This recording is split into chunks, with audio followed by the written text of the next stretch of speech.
तो नेटवर्किंग में ना कोई भी बंदा जब भी एक नौकरी स्टार्ट करता है, networking, most of the network engineers जो है, हम्म। ठीक है, वो हमेशा दो टाइप के जॉब से स्टार्ट करते हैं। ओके। पहला होता है एक नेटवर्क नॉक इंजीनियर बोलते हैं एक, या फिर उसको बोलते हैं नेटवर्क ऑपरेशन सेंटर,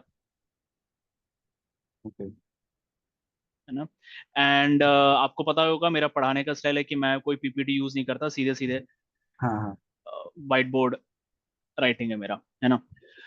एक होता है नेटवर्क ऑपरेशन सेंटर और दूसरा होता है टैक। मेजर नेटवर्क जितने भी मैंने भी जो जब अपना नेटवर्किंग जर्नी स्टार्ट किया था, मैंने टैक से स्टार्ट किया था। बहुत सारे ओके। लोग नॉक से भी स्टार्ट करते हैं, और टैक का फुल फॉर्म होता है टेक्निकल असिस्टेंट सेंटर। ओके। हाँ, मैंने सुना है टैक इंजीनियर करके हाँ, बुक्स वगैरह करेक्ट, बहुत पढ़ा वही है। Same, same thing, same thing. Okay. तो मोस्टली ये दोनों के साथ काम करते हैं, स्टार्ट होता है जर्नी हमेशा। हम्म। अब नॉक इंजीनियर और टैक इंजीनियर में अंतर ये है कि नॉक इंजीनियर जो है वो एक नेटवर्क ऑपरेशन, जैसे ये सेंटर लिखा हुआ है, एक बड़े से एक सेंटर में बैठा रहता है। और मैं हम्म। अगर अगर आपको सेंटर दिखाऊं कैसा दिखता है वो, तो एक मिनट,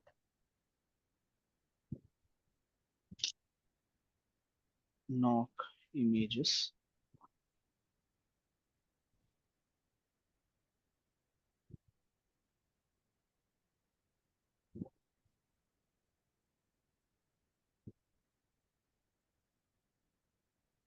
ये तो कुछ ज्यादा ही मतलब, हाँ। ये तो स्पेस एक्स का नॉक है ना। ओके।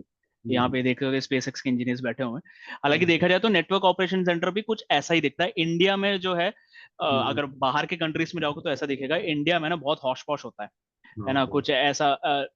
ये भी बहुत ही हाईली डेवलप्ड है। बट ऐसे आप ऐसे बैठे रहोगे, है ना, आपके हम्म। सामने तीन या चार मॉनिटर बैठे रहेंगे और एक एक मॉनिटर पे कुछ कुछ चलता रहता है, ओके। ठीक है।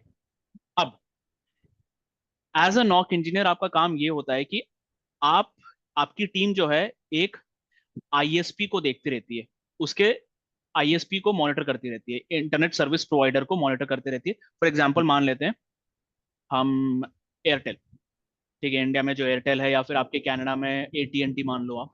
हाँ हाँ। तो उनके नेटवर्क को मॉनिटर करती रहती है। अब उस मॉनिटरिंग में क्या क्या होता है, ठीक है। फर्स्ट ऑफ ऑल कि भाई उस, ओके, ये वन ए कर देता हूं मैं। वन ए में मॉनिटरिंग, अब हम मॉनिटर क्या क्या करते हैं, ठीक है। हम टेम्परेचर मॉनिटर करते हैं, ठीक है, टेम्परेचर मॉनिटर करते हैं, फैन की स्पीड मॉनिटर करते हैं, फैन स्पीड ठीक है कि नहीं है, ठीक है। उसके बाद इंटरफेस जो भी या फिर पोर्ट जिसको हम बोलते हैं, है ना, वो अप है या डाउन है, वो अप है कि डाउन है, उस पे ट्रैफिक जा रहा है कि नहीं है, उसकी लाइट, उस पे ऑप्टिकल लाइट सिग्नल्स आ रहे हैं कि नहीं आ रहे, ये सब मॉनिटर करते हैं, ठीक है। साथ ही साथ हम दो राउटर के बीच की कनेक्टिविटी भी मॉनिटर करते हैं, ठीक है। अब ये दो राउटर के हम टेम्परेचर भी मॉनिटर कर रहे हैं, उनका हम्म। ये जो इंटरफेस है वो अप है या डाउन है वो भी मॉनिटर कर रहे हैं। ये इंटरफेस पे लाइट जलती है, आपको पता ही होगा ना, हर हाँ एक हाँ। लाइट जलती है, वो लाइट अप है या नहीं है, ये भी हम हाँ। मॉनिटर करते हैं। हम्म। साथ ही साथ इनके बीच की अगर फिजिकल कनेक्टिविटी डाउन हो गई, वो भी मॉनिटर होता है, ओके। ठीक। तो हम ये सब मॉनिटर करते हैं। ओके। ये जैसे ही मॉनिटर करते हैं और मान लेते हैं कि कुछ गड़बड़ हो गया, हम्म। टेम्परेचर बहुत ज्यादा हाई हो गया, या फिर फैन स्पीड बहुत ज्यादा चल रहा है, इंटरफेस डाउन हो गया या अप हो गया, इंटरफेस फ्लैप हो रहे हैं, तो हम्म। वो जो है आपके ये कंप्यूटर स्क्रीन पे, ये जो कंप्यूटर स्क्रीन पे ना बीप हम्म। होता है, ओके। रेड दिखाता है, वार्निंग दिखाता है कि भाई कुछ तो गड़बड़ हम्म। है ना। तो आप क्या करते हो, आप प्रिलिमिनरी चेक्स मारते हो, ठीक है, प्रिलिम चेक्स करते हो, हम्म। ठीक है, नॉर्मल चेक करते हो कि भाई क्यों हुआ, कैसे हुआ, क्या हुआ होगा, आप ऐसे सब चेक करते हो, और आपसे अगर हो पाया, हम्म। ठीक है, तो आप उसको वहीं के वहीं सॉल्व कर दोगे, ओके। ठीक है। अब वो कैसे सॉल्व करते हैं, क्या करते हैं, हम वो बाद में डिस्कस करेंगे, हम्म। ठीक है। ट्रबल, बेसिकली ट्रबल शूट करते हो आप इसको, ओके। है ना। तो ट्रबल शूट किया और इसको ठीक कर दिया। हम्म।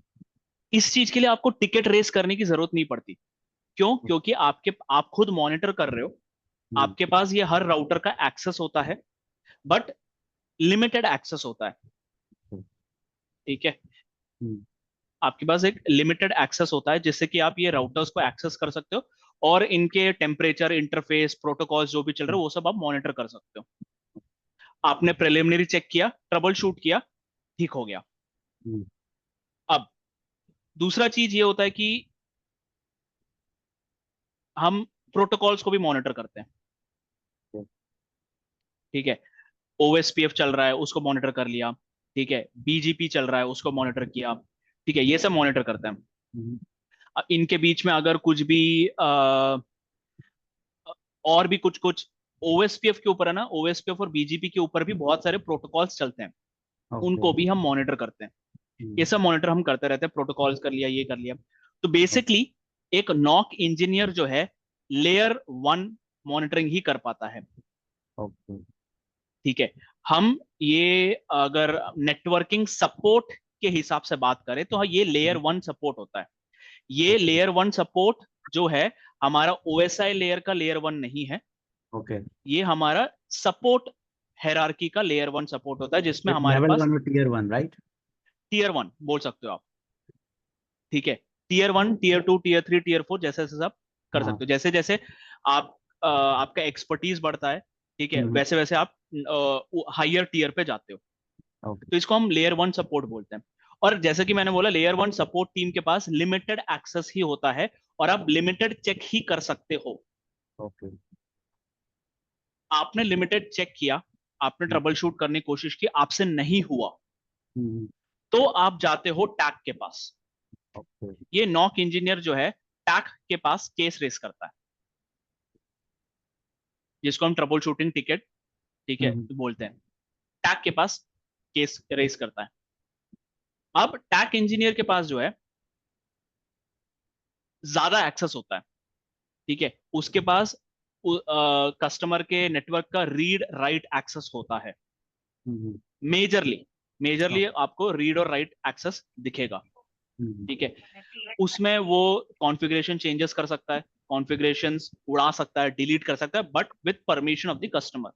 हम्म, ठीक है, वो उसने अगर ट्रबल शूट किया, पता किया कि भाई वो जो इंटरफेस डाउन था, ठीक है, जो इंटरफेस डाउन हो गया था वो उसका जो एसएफपी बोलते हैं हम उसको, या फिर ओके, एसएफपी मैं बता समझा दूंगा एसएफपी क्या होता है।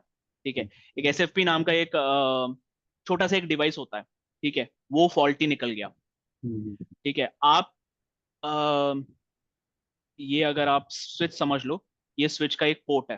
ठीक है, हम्म, आप इस पोर्ट में ना सीधे जाके वायर कनेक्ट नहीं कर सकते, ओके, आपको एक एसएफपी लगाना पड़ता है और उस पे जाके आप वायर कनेक्ट करते हो।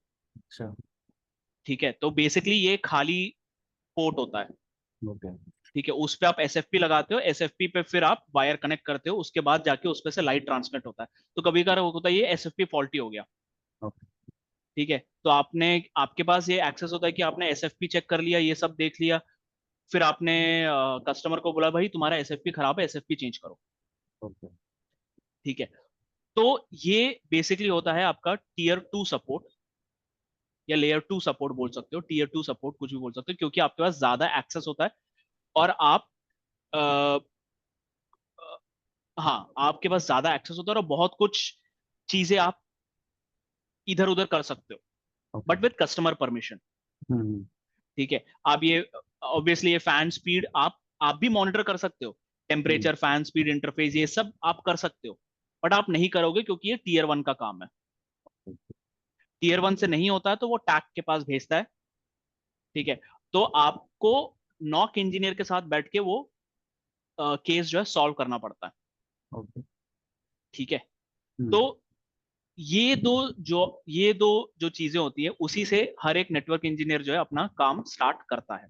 ओके, ठीक है, हम्म, अभी ये दो जो है नॉक इंजीनियर, एक मिनट रुकना।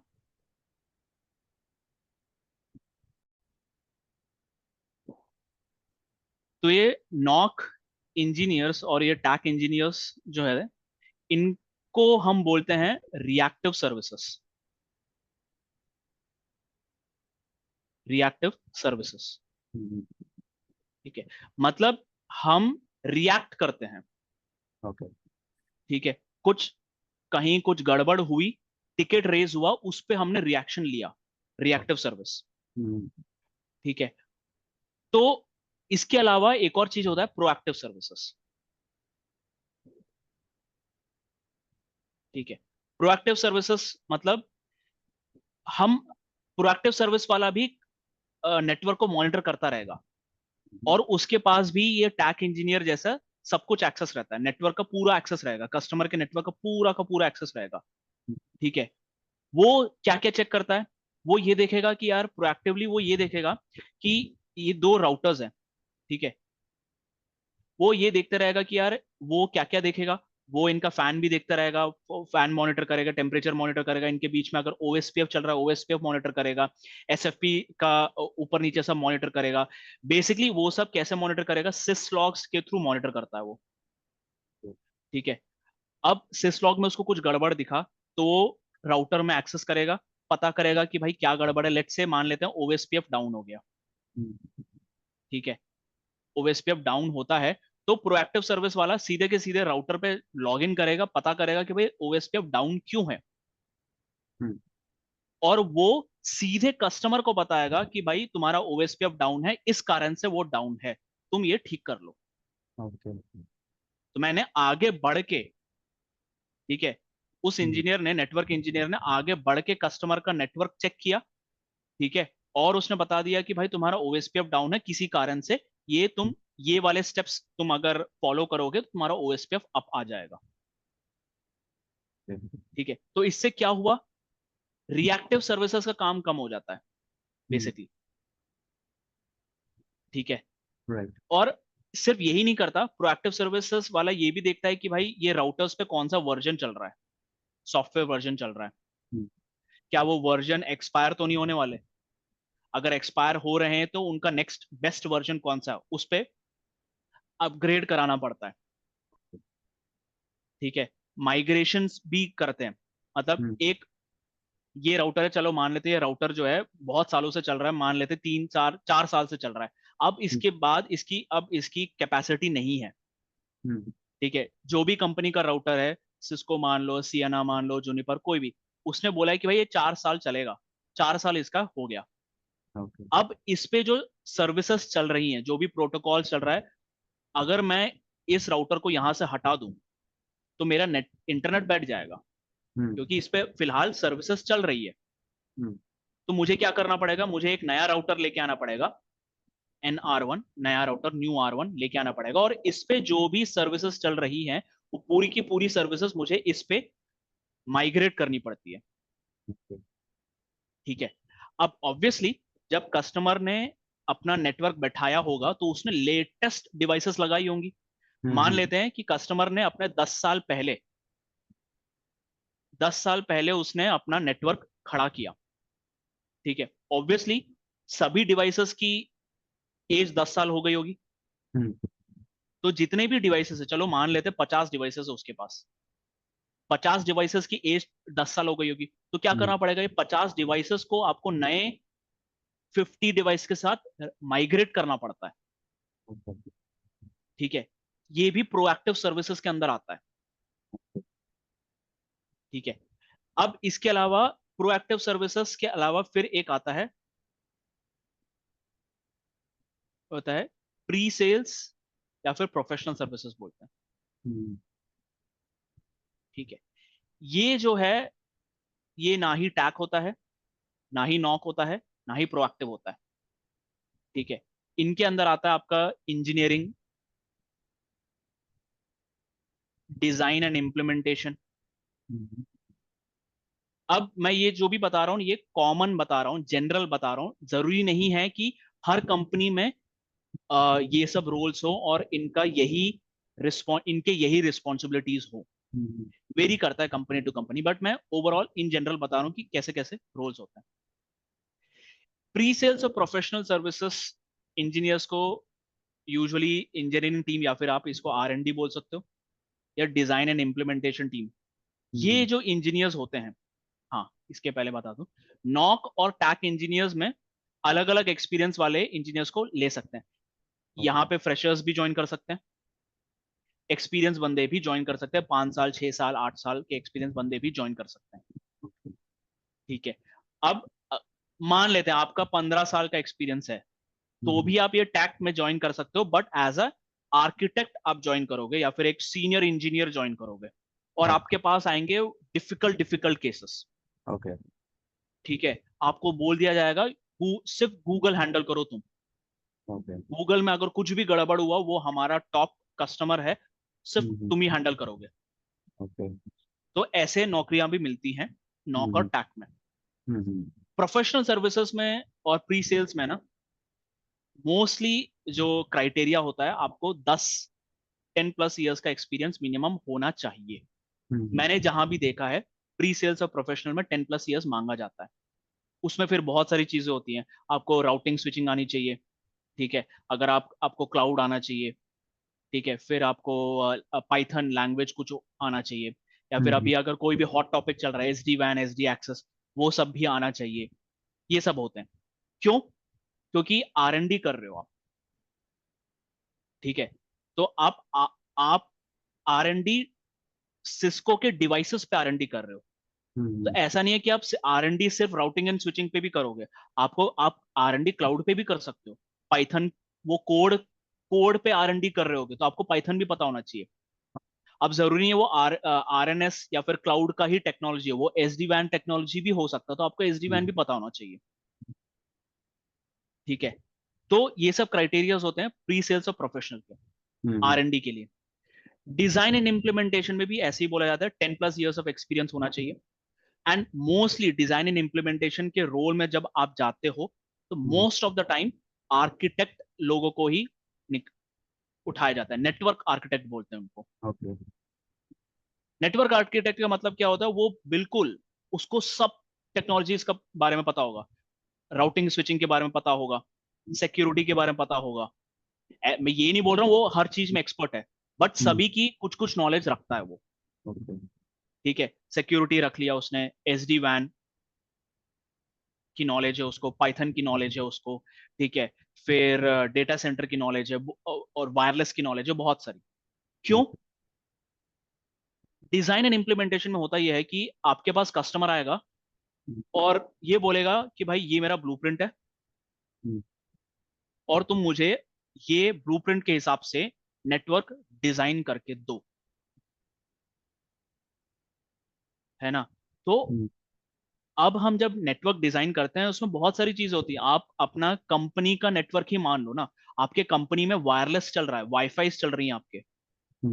ठीक है। वायरलेस चल रहा है, वायर्ड चल रहा है, वायर्ड में आपका ये राउटिंग स्विचिंग पूरा चल रहा है। ठीक है। अब इनके ऊपर सिक्योरिटी भी चल रही है। ठीक है। अब हो सकता है कि आप गूगल के डेटा सेंटर में बैठे हो, तो आपको डेटा सेंटर का नॉलेज भी आना चाहिए। अब ये डेटा सेंटर जो है क्लाउड में बैठा हुआ है, तो आपको क्लाउड का नॉलेज भी पता होना चाहिए।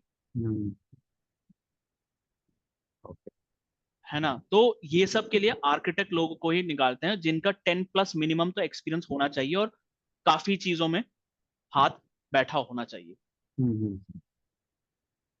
ठीक है। And they are not part of TAC, they are not part of NOC. उनका अलग ही रोल होता है। डिजाइन एंड इम्प्लीमेंटेशन या फिर R&D की टीम में बैठे रहते हैं। का काम ही यही होता है कि कस्टमर, और वो लोग सीधे के सीधे कस्टमर के साथ डील करते हैं। नॉक वाला टैक वाला शायद कस्टमर के साथ डायरेक्टली डील ना करे, शायद। ठीक है। बट आर्किटेक्ट हमेशा कस्टमर के साथ डायरेक्टली डील करता है। और आर्किटेक्ट सिर्फ यही काम नहीं करता, कस्टमर को सेल्स टीम के साथ बैठा के उसको बोलना भी पड़ता है कि भाई देखो, ये हमारे पास नया डिजाइन है, ये नया डिवाइस है हमारे पास, इसमें ये फैसिलिटीज है, ऐसा इसको सेल्स टीम को बताना पड़ता है। सेल्स टीम फिर जाके कस्टमर को पिच करती है, देखो भाई, हमारे आर्किटेक्ट ने बताया कि आपके नेटवर्क में ये प्रॉब्लम है, ये हम एक नया डिवाइस आपको प्रपोज कर रहे हैं, ये लगाओगे तो ये फायदा होगा। है ना? तो आर्किटेक्ट थोड़ा बहुत सेल्स टीम के साथ भी काम करता है, सेल्स बढ़ाने में भी हेल्प करता है वो। ठीक है। तो ये है कुछ कुछ रोल्स नेटवर्किंग में। है ना? एंड जैसा कि मैंने बोला था, मैंने तो अपना जो है टैक से स्टार्ट किया था, टेक्निकल असिस्टेंट सेंटर से स्टार्ट किया था। तो हम्म, आप देख सकते हो। एंड मोस्टली जो है जॉब डिस्क्रिप्शंस नॉक का और टैक का डिफरेंशिएट करना थोड़ा मुश्किल है। हम्म, ठीक है, क्योंकि नॉक का जेडी और टैक का जेडी बहुत सिमिलर होता है। हम्म, मैंने क्या बोला, टैक वाला भी यही कर रहा होगा, मॉनिटर कर रहा होगा, ये कर रहा होगा, वो कर रहा होगा, बट वो नहीं करेगा ये सब, हम्म, क्योंकि उसके कॉन्ट्रैक्ट में नहीं होगा ये। उसके कॉन्ट्रैक्ट में होगा कि तुम टीयर 2 सपोर्ट दोगे, हम्म, उसके कॉन्ट्रैक्ट में ऐसा लिखा होगा, इसलिए वो टीयर 2 सपोर्ट दे रहा है। तो इस वजह से नॉक और टैक का पता करना मुश्किल है।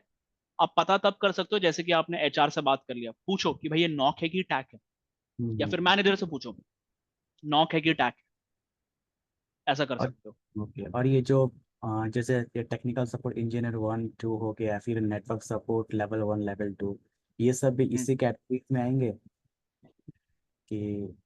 अब हाँ, मैंने जैसे बताया था, हर कंपनी का जॉब रोल्स हम्म, और रिस्पॉन्सिबिलिटी अलग अलग होता है।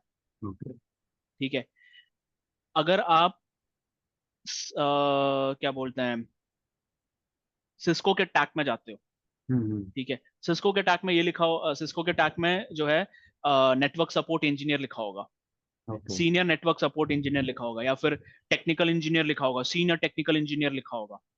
ठीक है, मैं टैक में नहीं हूँ, ओके। बट मेरे साथ मेरे जो टीममेट्स हैं, मेरे हम्म, उसमें भी एक दो लोग का टेक्निकल सपोर्ट इंजीनियर है। ओके। ठीक है, तो वो पता करना मुश्किल है, hmm, and again company to company vary करता है। Hmm, okay. ठीक है, मोस्टली आपको network engineer, network support engineer बोलेंगे तो मोस्ट ऑफ द टाइम वो नॉक होगा या टैक होगा।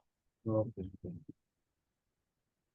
ठीक है, सपोर्ट इंजीनियर नॉक होगा या टैक होगा। अब हम्म, उसके आगे ऊपर नीचे सीनियर टेक्निकल इंजीनियर, ठीक है, हम्म, या नेटवर्क टेक्निकल इंजीनियर, या फिर ऐसा कुछ दिया तो आपको फिर उस पर और थोड़ा सा ओके। रिसर्च करना पड़ेगा कि वो क्या है। हम्म, ओके, ठीक है। अभिषेक, आप और कुछ बताना चाहोगे कि कैसे कैसे रोल्स होते हैं?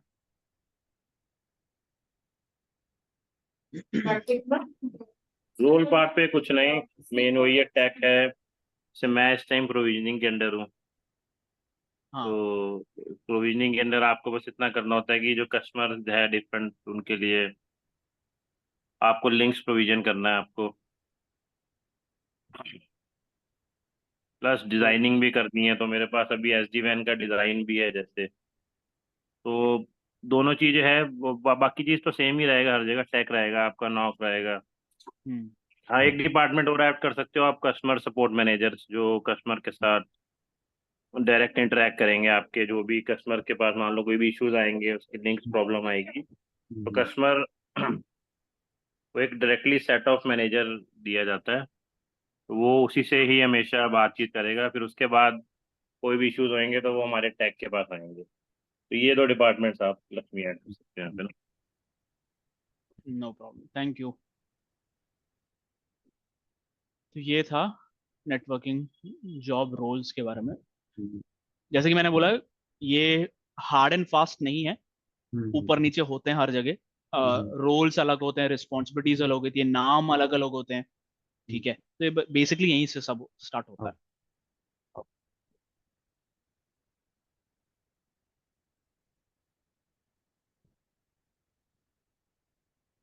ओके,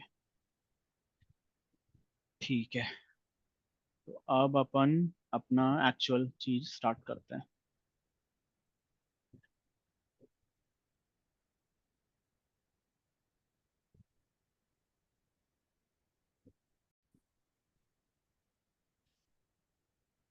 ओके, तो हम स्टार्ट करते हैं CCNP।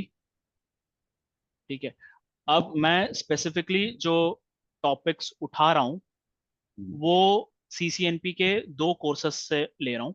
एक है एनकोर, एंटरप्राइज कोर बोलते हैं, और दूसरा है NRC बोलते हैं उसको, enterprise advanced routing and switching. NRC, ठीक है। हम्म, तो मैं इन दोनों को मिलाकर सीसीएनपी का कोर्स मैं कंप्लीट कर रहा हूँ, है ना। तो अभी हम देखते हैं कि इसके अंदर क्या क्या होगा, ठीक है। उसके बाद मैं फिर सिस्को के साइट में जाके दिखाता हूँ कि इसमें अंतर क्या क्या है। हम्म, तो ये एनआरसी एनकोर जानने के पहले हम देखते हैं कि ये कहाँ काम आता है, और इसके अंदर जो भी प्रोटोकॉल्स या फिर जो भी टेक्नोलॉजीज आ रही हैं वो हमारे एंटरप्राइज पे कहाँ काम आती है। तो अगर आपको लैन डिजाइन पता हो, या फिर एंटरप्राइज डिजाइन कैसे होता है, या फिर उसका डिजाइन कैसे किया जाता है, ये पता हो, तो आपको ये समझने में आसानी होगी। नहीं भी होगा तो भी दिक्कत नहीं है, अभी अपन वही से स्टार्ट कर रहे हैं। हम्म, तो एक कंपनी मान लेते हैं अपन, कोई भी कंपनी एक्स वाई जी कोई भी कंपनी मान लो। मान लेते हैं उसमें 1,000 या 2,000 एम्प्लॉयज हैं। अभी के जमाने में सभी लोग अपन जो है लैपटॉप यूज करते हैं, या फिर वहां पे अपने पास एक डेजिग्नेटेड पीसी होता है। तो मान लेते हैं ये सभी वो पीसीज हैं जो कनेक्टेड हैं, और हमें पता है कि ये जितने भी पीसीज हैं उनसे एक ईथरनेट केबल जाता है, और वो कहीं जाके कनेक्ट तो हो रहा है। कहाँ जाके कनेक्ट हो रहा है वो हमको विजिबली दिखाई नहीं देता, बट हमें पता है कि कहीं से तो एक ईथरनेट केबल जा रहा है। देखा जाए तो वो ईथरनेट केबल जो है एक स्विच के पास जाके कनेक्ट होता है, ठीक है। ये एक स्विच 1, स्विच 2, वो ये जितने भी आपके पीसीज हैं वो ये स्विच के पास जाके कनेक्ट होते हैं, और ये स्विच जो भी है सभी आपके उस फ्लोर पे जो भी सर्वर रूम है वहां पे ये स्विचेस बैठे होते हैं। अब ये जो स्विच है, इन स्विच को हम बोलते हैं access layer switch. Access layer switches बोलते हैं इनको। हम एक्सेस लेयर स्विच इसलिए बोलते हैं क्योंकि इन्हीं से ये जितने भी पीसीस कनेक्टेड हैं इनको इन एक्सेस लेयर स्विच के थ्रू ही इंटरनेट के लिए एक्सेस मिलता है, या फिर इंट्रानेट के लिए एक्सेस मिलता है, ठीक है। इसलिए हम इनको बोलते हैं एक्सेस लेयर स्विच। ऑब्वियसली एक कंपनी में सिर्फ दो एक्सेस लेयर स्विच नहीं होंगे, बहुत सारे एक्सेस लेयर स्विच होंगे। मान लेते हैं कि उस वो कंपनी में 20 फ्लोर है। मान लेते हैं बहुत बड़ी कंपनी है, बहुत लॉन्ग बिल्डिंग है। हर एक फ्लोर पे जो है मान लेते हैं कि भाई 100 या 50 पीसीज हैं। अब वो 50 पीसीज जो है, ऑब्वियसली एक स्विच के पास इतने पोर्ट्स तो नहीं होंगे कि भाई वो 50 वायर्स कनेक्ट कर सके, तो दो हम्म, तीन स्विचेस होंगे। हर एक फ्लोर पे दो तीन स्विचेस हैं, तो हर एक फ्लोर का एक एक एक्सेस लेयर स्विचेस होते हैं, ठीक है। अभी ऑब्वियसली मैं अगर 20th फ्लोर पे बैठा हूं, ठीक है, और मैं एचआर टीम से बात करना चाहता हूं जो कि 10th फ्लोर पे बैठी है। मैं अगर यहां से एक ईमेल भेजता हूं तो वो तो ये 10th फ्लोर पे बैठा है एचआर तो पढ़ सकता है। दैट मीन्स 10th फ्लोर का जो स्विच है वो 20th फ्लोर के स्विच के साथ बात कर सकता है।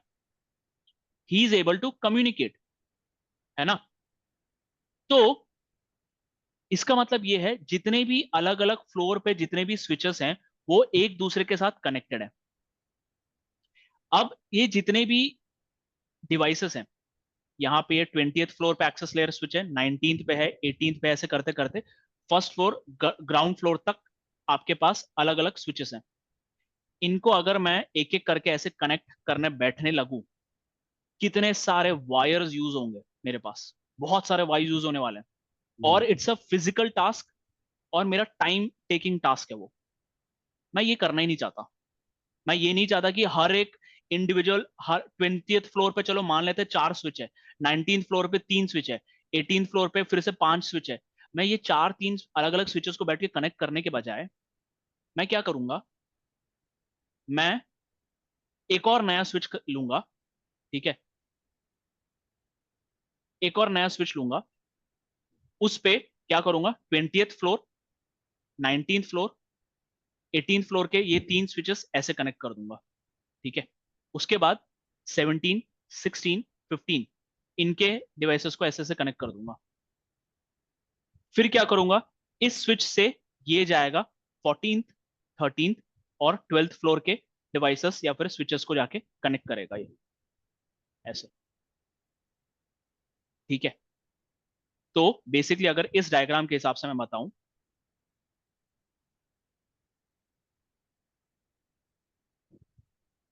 यहां पे एक स्विच रहेगा, यहां पे भी एक स्विच रहेगा, चलो मान लेते हैं 4 अलग अलग ऐसे स्विचेस हैं। ठीक है, ये रहेंगे ऐसे सभी इनके साथ connected.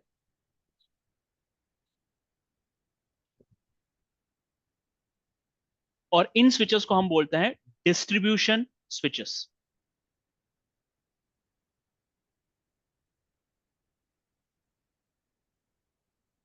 Distribution switches.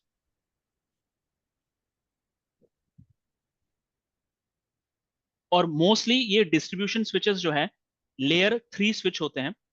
Access layer switches जो है लेयर 2 स्विच होते हैं। मतलब लेयर 2 और लेयर 3 का मतलब ये होता है, ये स्विच जो है लेयर 2 स्विच का मतलब होता है ये सिर्फ आपके ओएसआई लेयर मॉडल का लेयर 2 ही अंडरस्टैंड कर सकता है।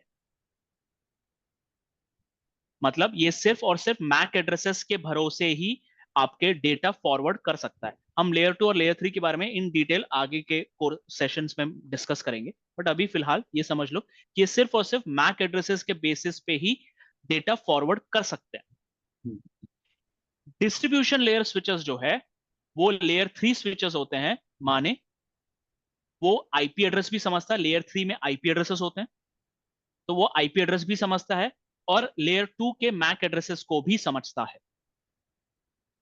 ठीक है, तो मोस्टली हम मल्टीपल एक्सेस लेयर स्विच को कनेक्ट करने के लिए डिस्ट्रीब्यूशन लेयर स्विच यूज करते हैं। अब ये भी ध्यान रखना, ये डिस्ट्रीब्यूशन लेयर स्विच जो है ना, इसके साथ एक एक्सेस लेयर स्विच कनेक्टेड होगा, वो एक पीसी के साथ कनेक्टेड होगा। यहां पे कोई एक एक्सेस लेयर स्विच होगा, वो यहां एक पीसी के साथ कनेक्टेड होगा। यहां पे एक एक्सेस लेयर स्विच होगा, वो एक पीसी के साथ कनेक्टेड होगा। ऐसे कनेक्टेड होते हैं। अब इसके बाद होता यह है, ये डिस्ट्रीब्यूशन लेयर स्विच जो है एक कोर लेयर स्विच के साथ कनेक्टेड होता है। कोर लेयर बोलते हैं हम उनको। ठीक है, ये कोर स्विच जो है ये रिस्पॉन्सिबल होता है आपको इंटरनेट तक ले जाने के लिए। तो जितने भी डिस्ट्रीब्यूशन लेयर स्विच हैं वो आपके कोर स्विच के साथ कनेक्टेड होगा, और ये कोर स्विच जो है वो आपको इंटरनेट तक ले जाएगा। तो देखा जाए तो ये होता है हमारा बेसिक सा एक डिजाइन आर्किटेक्ट ये एंटरप्राइज के अंदर। ठीक है, तो अभी हम सीसीएनपी स्विचिंग में जो भी हम पढ़ेंगे, स्विचिंग के हिसाब से अगर देखा जाए तो मैं थोड़ा सा डीक्लटर कर देता हूं।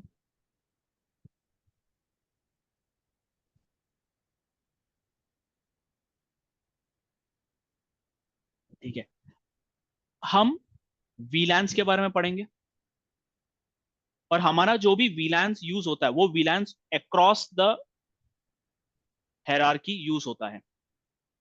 ठीक है, हम वीलैंस के बारे में पढ़ेंगे, वीलैंस कैसे ऐड होता है, वीलैंस कैसे क्रिएट करते हैं, वीलैंस अलग अलग वीलैंस के बीच में हम कैसे कम्युनिकेट करवा सकते हैं, क्या सेम वीलैन कम्युनिकेट कर सकते हैं, क्या दो डिफरेंट वीलैन कम्युनिकेट कर सकते हैं, क्या दो डिफरेंट वीलैन को अगर मुझे कम्युनिकेट करवाना है तो कैसे कम्युनिकेट करवाऊंगा, ये भी हम डिस्कस करेंगे। ठीक है,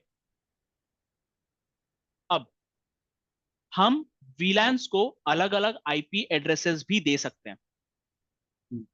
भले ही ये सभी एक ही कंपनी के एम्प्लॉयज हो, एक ही कंपनी के पीसीज हो, इनको हम वीलैंस अलग अलग वीलैंस के बेसिस पे अलग अलग आईपी एड्रेसेस दे सकते हैं।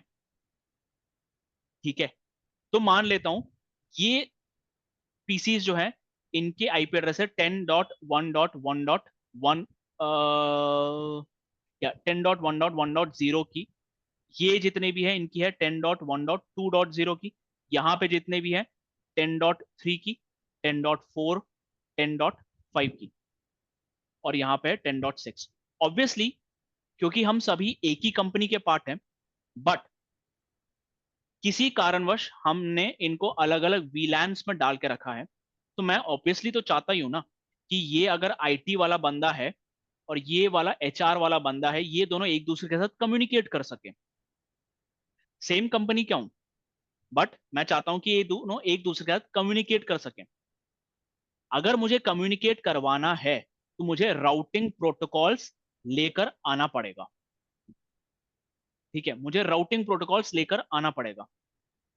तो हमारे एंटरप्राइज नेटवर्क में राउटिंग प्रोटोकॉल जो है, मैं इसको ब्लू में कर देता हूं, ब्लू। हाँ, राउटिंग प्रोटोकॉल जो है इनके बीच में चलता है, हम्म, आपके डिस्ट्रीब्यूशन लेयर स्विचेस और कोर स्विच के बीच में राउटिंग प्रोटोकॉल चलता है। राउटिंग क्यों चाहिए? क्योंकि ऑब्वियसली मैं इंट्रा कम्युनिकेशन के साथ साथ मैं इंटरनेट कम्युनिकेशन भी करना चाहता हूं, है ना। जिस वजह से ये ओएसपी, यहाँ पे जितने जो भी राउटिंग प्रोटोकॉल ले लो आप, ईआईजीआरपी ले लो, ओएसपीएफ ले लो या आईएसआईएस ले लो, ये सभी प्रोटोकॉल इन डिस्ट्रीब्यूशन लेयर स्विच और कोर स्विच के बीच में चलता है। ठीक है, अब मान लेते हैं कि ये जो डिजाइन आपने यहां पे देखा, वो इस कंपनी के एक ब्रांच का नेटवर्क है। मान लेता हूं ये जो है ये इंडिया का ब्रांच है, मान लेते हैं इसका एक ब्रांच यूएस में भी बैठा है। ठीक है, तो ये ब्रांच 1 और ये ब्रांच 2। ठीक है, ब्रांच 1 के अंडर डिस्ट्रीब्यूशन लेयर स्विच है, ये ब्रांच 1 का कोर स्विच है। ठीक है, कोर स्विच ब्रांच 1 का और ये कोर स्विच है ब्रांच 2 का। ठीक है, यहाँ पे इसके अंडर बहुत सारे डिस्ट्रीब्यूशन लेयर स्विच है, इसके अंडर एक्सेस लेयर स्विच है और ये एक्सेस लेयर स्विच जो है पीसी से कनेक्टेड है।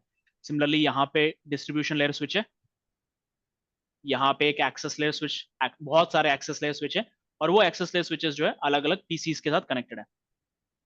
मैं चाहता हूं कि इनके बीच ही कम्युनिकेशन हो, तो ऑब्वियसली मुझे एक आईएसपी या फिर इंटरनेट सर्विस प्रोवाइडर के थ्रू जाना पड़ेगा।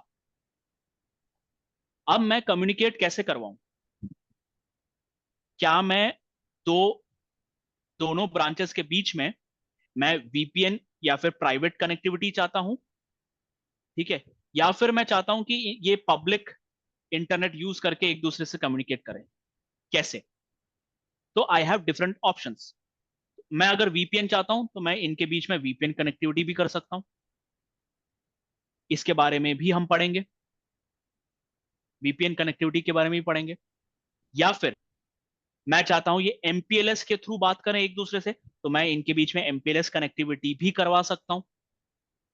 या फिर मैं चाहता हूं एमपीएलएस ये सब कुछ भी ना हो, मैं चाहता हूं यहाँ पे एमपीएलएस L3 वीपीएन जले। हालांकि एमपीएलएस L3 वीपीएन भी एक काइंड ऑफ वीपीएन है। ठीक है, उसमें बीजीपी भी आ जाता है, तो मैं बीजीपी कनेक्टिविटी के थ्रू इनके बीच में कम्युनिकेट करवा सकता हूँ। बीजीपी के साथ L3 वीपीएन कनेक्टिविटी करवा सकता हूँ, वो भी कनेक्टिविटी हो सकती है इनके बीच में। तो इसके बारे में भी हम पढ़ेंगे। फिर ऑब्वियसली मैं दो ब्रांच ऑफिस के बीच में ही कम्युनिकेशन नहीं करवा रहा, है ना। मैं यहाँ पे, चलो मान लेते हैं यहाँ पे आईटी टीम बैठी है, यहाँ पे एचआर टीम बैठी है, ये दोनों एक दूसरे के साथ मेल कर रहे हैं। सिर्फ ये दो कम्युनिकेशन ही नहीं हो रहा है, मैं यूट्यूब देख रहा हूँ, मैं हॉटस्टार देख रहा हूँ, है ना। ऑफिस में बैठ के हम बहुत कुछ करते हैं, है ना। ऑब्वियसली काम के अलावा हम कभी कभार यूट्यूब सर्फ कर लिया, फेसबुक देख लिया, ये देख लिया, या फिर चलो ओलंपिक्स चल रहा था, ओलंपिक्स चल रहा है ना। तो ओलंपिक्स कहाँ से आ रहा है? ओलंपिक्स का टेलीकास्टिंग या ब्रॉडकास्टिंग तो मेरे ब्रांच ऑफिस से तो नहीं आ रहा, वो कहीं और से आ रहा है। ठीक है, मतलब यहाँ पे हाँ, इंडिया में ओलंपिक्स का टेलीकास्टिंग जियो कर रहा था। ठीक है, तो जियो का सर्वर यहां बैठा है, वो इंटरनेट पे आता है, इंटरनेट से फिर हमारे ब्रांच ऑफिसेस पे आता है। बेसिकली देखा जाए तो हम ये मल्टीकास्टिंग कर रहे हैं। मल्टीकास्टिंग के बारे में भी हम पढ़ेंगे। मल्टीकास्टिंग क्या होता है, मल्टीकास्टिंग कैसे होती है। Basically one two many. One कौन है, ये जियो है, जियो का सर्वर है, और वो करोड़ों इंडियंस को टेलीकास्ट कर रहा है। ऑल नहीं है, मेनी है। मेनी का मतलब होता है मल्टीकास्टिंग। तो ये मल्टीकास्टिंग भी कैसे होती है, मैं जियो के अलावा मैं गूगल के सर्वर भी एक्सेस कर पा रहा हूं। बेसिकली मैं वेब भी एक्सेस कर पा रहा हूं। तो मैं इस इंटरनेट को यूज करके एक अपना प्राइवेट कनेक्टिविटी कर सकता हूं, जिससे कि मैं दो ब्रांच ऑफिसर्स को कनेक्ट करवा लूं, वो भी मैं कर सकता हूं। इनके बीच में मैं कैसे कनेक्टिविटी करवाऊं, प्राइवेट कनेक्टिविटी करवाऊं या पब्लिक कनेक्टिविटी करवाऊं, ये भी मैं डिसीजन ले सकता हूं। उसके बारे में भी हम पढ़ेंगे। ऑब्वियसली ब्रांच ऑफिसर्स के बीच में कम्युनिकेशन के अलावा मैं वेब सर्फिंग भी कर रहा हूँ। गूगल से मैं जाके मैं फेसबुक देख रहा हूँ या व्हाट्सएप वेब देख रहा हूँ, कुछ भी देख रहा हूँ, नेटफ्लिक्स देख रहा हूँ, कुछ भी कर रहा हूँ मैं, तो मैं इंटरनेट पे भी लॉग इन कर पा रहा हूँ। साथ ही साथ मैं ओलंपिक्स देख रहा हूँ जो जियो मुझे भेज रहा है। बेसिकली मल्टीकास्टिंग भी हो रही है। तो कितनी सारी चीजें चल रही है, ये सब के बारे में हम इस सीसीएनपी एंकोर और एनआरसी के कोर्स में देखेंगे। ठीक है, तो तो मैं अगर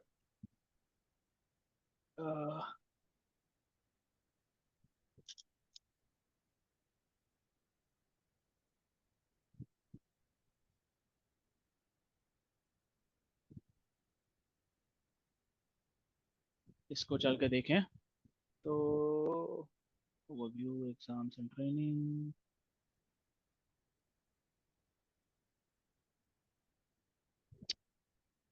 हाँ, मैं जो बोल रहा था, हम इसके बारे में देख रहे हैं, implementing Cisco enterprise advance routing and services, जो कि एनआरसी। ठीक है, ये और एक और है एंकोर। एंकोर यहां दिख नहीं रहा है।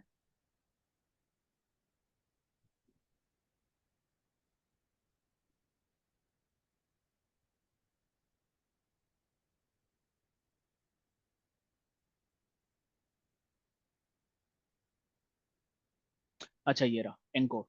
ठीक है, हम ये एंकोर प्लस ये एनआरसी साथ में देख रहे हैं। अब why anchor and NRC together, the reason is क्योंकि इन दोनों के टॉपिक जो है काफी कुछ सिमिलर है ना।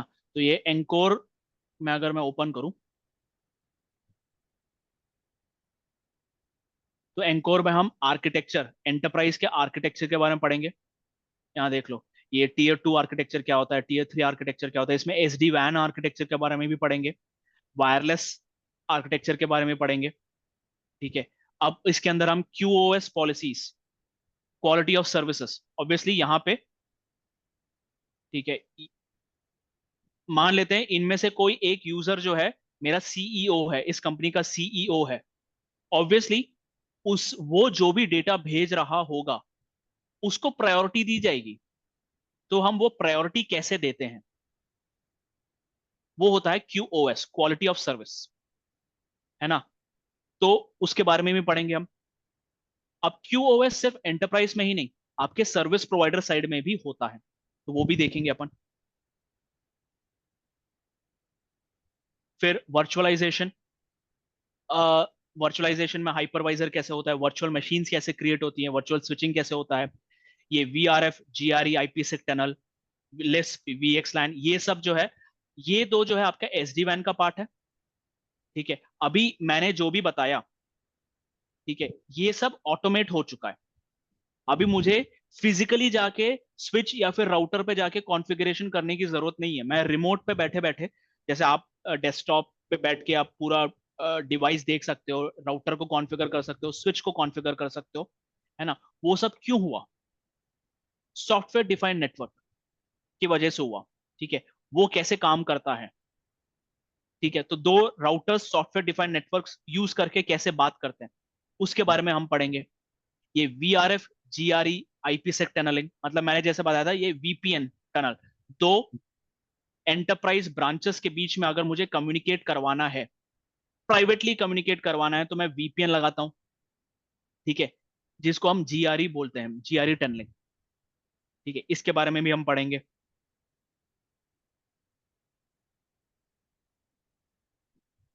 इंफ्रास्ट्रक्चर, ठीक है, अब ये प्रॉपर इंफ्रास्ट्रक्चर के ऊपर आ गए, ये पूरा आपका लेयर 2 इंफ्रास्ट्रक्चर। वीलैंस क्या होता है, ये वीलैन हो गया, ईथर चैनल, जो हम बंडलिंग बोलते हैं, ठीक है, स्पैनिंग ट्री प्रोटोकॉल, ठीक है, उसके बाद हम लेयर 3 पे आ गए, जैसे मैंने बताया था डिस्ट्रीब्यूशन लेयर स्विचेस के बीच में EIGRP या फिर OSPF या ISIS चलता है, वो होता है, ठीक है। फिर हम BGP, दो ब्रांच ऑफिसर्स के बीच में अगर मुझे BGP चलाना है तो वो कैसे होगा, उसके बारे में भी देखेंगे। फिर ऑब्वियसली हम एंटरप्राइज में आजकल जितना भी जो भी कंपनीज है वो वायरलेस लैपटॉप्स के थ्रू कम्युनिकेट करते हैं, तो वायरलेस नेटवर्क कैसे काम करता है उसके बारे में भी पढ़ेंगे, है ना। फिर मेरा प्राइवेट आईपी एड्रेस, मेरा प्राइवेट आईपी एड्रेस कैसे पब्लिक आईपी एड्रेस में कन्वर्ट होता है उसके बारे में भी थोड़ा पढ़ेंगे, ज्यादा डिटेल में नहीं, थोड़ा सा ही पढ़ेंगे, है ना। फिर नेटवर्क एश्योरेंस, ठीक है, ऑब्वियसली मुझे सिक्योरिटी भी चाहिए, मेरे नेटवर्क में सिक्योरिटी चाहिए, नेटवर्क एश्योरेंस और सिक्योरिटी, मुझे सिक्योरिटी चाहिए, कैसे कैसे सिक्योरिटी होता है, किस किस टाइप के सिक्योरिटी होते हैं, उनके बारे में हम देखेंगे। फिर आ गया ऑटोमेशन, ठीक है, ये ऑटोमेशन के बारे में कैसे ऑटोमेट करते हैं, कौन कौन से डिफरेंट डिफरेंट आपके पास लैंग्वेजेस होते हैं, पाइथन यूज करके कैसे आप स्क्रिप्ट क्रिएट कर सकते हो, और आपके जो भी ये मैनुअल वर्क, मैं बैठ के जो भी मैनुअली वर्क कर रहा हूँ, BGP क्रिएट कर रहा हूँ, VPN क्रिएट कर रहा हूँ, स्पैनिंग ट्री क्रिएट कर रहा हूँ, राउटिंग प्रोटोकॉल्स क्रिएट कर रहा हूँ, ये सब मैं कैसे एक पाइथन स्क्रिप्ट को यूज करके कैसे मैं ऑटोमेट कर सकता हूँ, ये सब अपना CCNP एनकोर में रहेगा। अब NRC में डिफरेंस ये है कि NRC में आपके पास स्विचिंग टॉपिक नहीं है,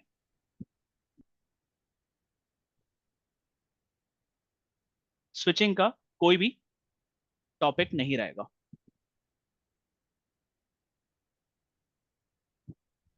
यहाँ पे सीधे वो लेयर 3 टेक्नोलॉजी पे आ गया, ठीक है, इस पे सेम चीज OSPF, BGP, वो सब के बारे में आ गया, है ना।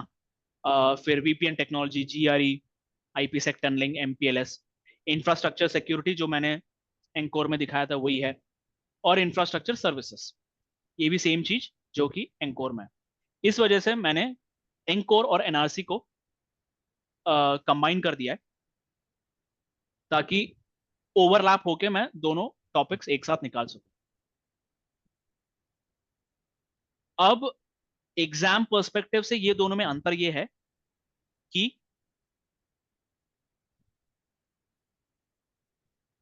आप जब CCNP NRC लिखते हो, CCNP NRC जब आप लिखते हो तो आपके पास CC, हाँ, आपको CCNP का सर्टिफिकेट मिलेगा, ठीक है। आप CCNP एनकोर लिखते हो तो आपको CCNP स्पेशलिस्ट का सर्टिफिकेट मिलता है, क्लियरली लिखा रहेगा स्पेशलिस्ट, CCNP स्पेशलिस्ट लिखा रहेगा एनकोर, जब आप क्लियर करते हो तो। यहां पे सिर्फ CCNP प्रोफेशनल लिखा रहेगा, NRC में CCNP प्रोफेशनल लिखा रहेगा, एनकोर जब आप क्लियर करते हो CCNP स्पेशलिस्ट लिखा रहेगा। अब इन दो सर्टिफिकेट में अंतर क्या है? अंतर यह है कि आप अगर CCNP स्पेशलिस्ट क्लियर करते हो, बेसिकली ये है आपका CCIE रिटर्न, बेसिकली आप CCI लिखने के लिए एलिजिबल हो जाते हो, CCI लैब, आपको CCI सीधे आप लैब दे सकते हो, CCI एंटरप्राइज इंफ्रास्ट्रक्चर लैब दे सकते हो। तो CCNP specialist is equivalent to your CCI written exam. पहले डेट भी मुझे बहुत अच्छे से याद है, February 24, 2020 के पहले आप जब सीसीआई एग्जाम लिखते थे, सीसीआई रिटर्न एक एग्जाम होता था, फिर सीसीआई लैब एक एग्जाम होता था। इस डेट के बाद से उन्होंने क्या किया, सीसीआई रिटर्न को उन्होंने सीसीएनपी स्पेशलिस्ट का नाम दे दिया। तो आप जब सीसीएनपी एनकोर या फिर कोई भी एग्जाम का कोर, अलग अलग टेक्नोलॉजीज हैं, एक एंटरप्राइज है, सर्विस प्रोवाइडर है, सिक्योरिटी है, क्लाउड है, ठीक है।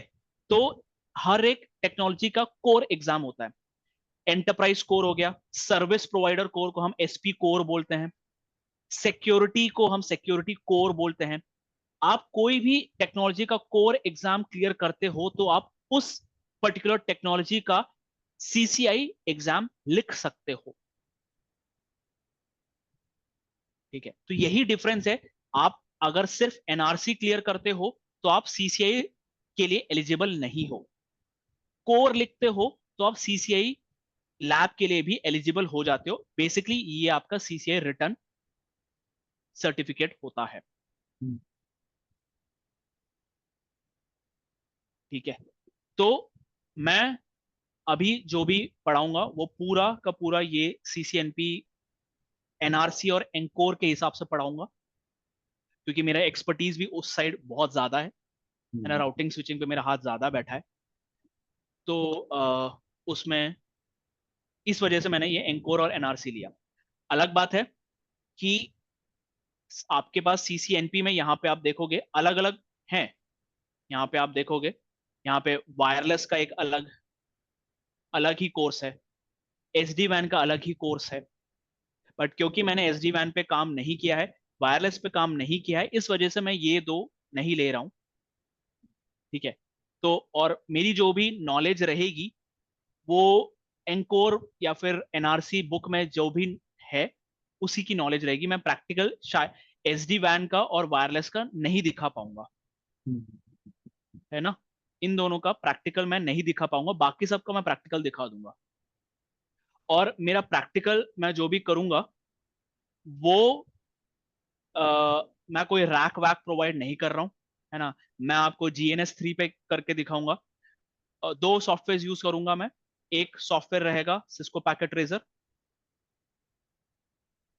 ऑब्वियसली सिस्को पैकेट रेजर सुना ही होगा। और वो हम्म, ओपन ओपन सोर्स तो नहीं बोलूंगा, वो फ्री अवेलेबल है, आप फ्रीली इसको डाउनलोड कर सकते हो सिस्को पैकेट रेजर। तो मोस्टली मैं इस पे स्विचिंग पढ़ाऊंगा आपको, मोस्टली स्विचिंग रहेगा। फिर मैं GNS3 यूज करूंगा जिसपे मैं राउटिंग करूंगा पूरा। तो ये मैं आपको कैसे डाउनलोड करना वो भी बता दूंगा। तो आप खुद ब खुद प्रैक्टिस भी कर सकते हो।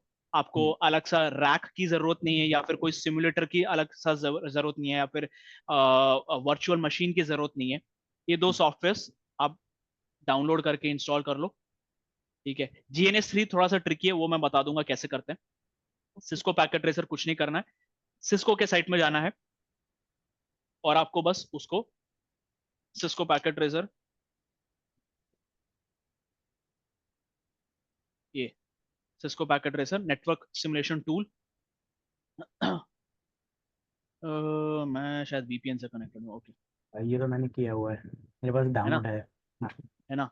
यस, तो ये आप डाउनलोड करके अपन कर सकते हैं। हम्म, GNS3 में आपको एक दो यूट्यूब वीडियोस शेयर कर दूंगा कि उसको कैसे डाउनलोड करते हैं, क्योंकि GNS3 चलाने के लिए आपको राउटर इमेजेस चाहिए रहते हैं। हम्म, वो राउटर इमेजेस कहाँ से मिलेंगे, आप उसको कैसे डाउनलोड कर सकते हो, कैसे रन कर सकते हो, वो सब का मैं वीडियो भेज दूंगा। ओके। तो वही तो आपको फिजिकल डिवाइस पे डिपेंडेंट रहने की जरूरत नहीं है। आप जब चाहे ये GNS3 चला सकते हो। आई होप आपने GNS3 देखा है या फिर किया होगा उस पर काम मैंने कभी। मैंने बहुत पहले इंस्टॉल किया था, 2-3 साल हाँ, पहले, फिर यूज़ नहीं किया। Okay, no problem. तो मैं एक ऐसी दिखा देता हम्म, हूँ।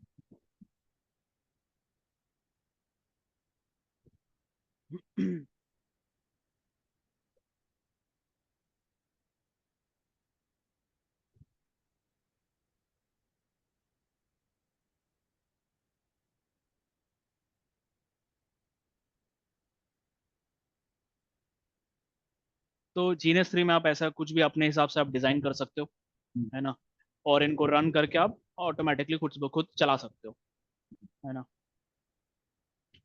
तो यही है। कुछ क्वेश्चंस है आपको कि क्या होगा कैसे होगा आगे? um, this slide. लक्ष्मी, अगर हमें ये जैसे CCNP हम NRC करते हैं तो उस पे क्या उससे पहले CCNA करना जरूरी है कि नहीं, नहीं या नहीं, डायरेक्टली ये सर्टिफिकेशन दे सकते हैं? डायरेक्टली आप सीसीएनपी कर सकते हो। Okay okay okay. पहले था ये इस डेट के पहले मैंडेटरी था सीसीएनए करना, बट वो अभी नहीं है। ओके ओके ठीक। अब सीधे सीसीएनपी कर सकते हो, और कोई भी सीसीएनपी, जरूरी नहीं है कि आपको एनआरसी ही करना है या फिर एनकोर ही करना है। आप हम्म, आपको अगर एसडी वैन में एक्सपर्ट हो तो आप एसडी वैन का सीसीएनपी भी कर सकते हो, ओके ऐसा। हम्म। ये और इस आप ये भी इसमें आप क्लियर करोगे ना कि क्लासेस में कि फिर मतलब रियल टाइम पे कैसे वर्क होता है? हाँ हाँ हाँ, yes, obviously. Okay okay. Real time पे कैसे, और अभिषेक भी काफी हम्म, एक्सपीरियंस्ड है, तो वो भी नॉलेज शेयर कर सकते हैं हमारे साथ।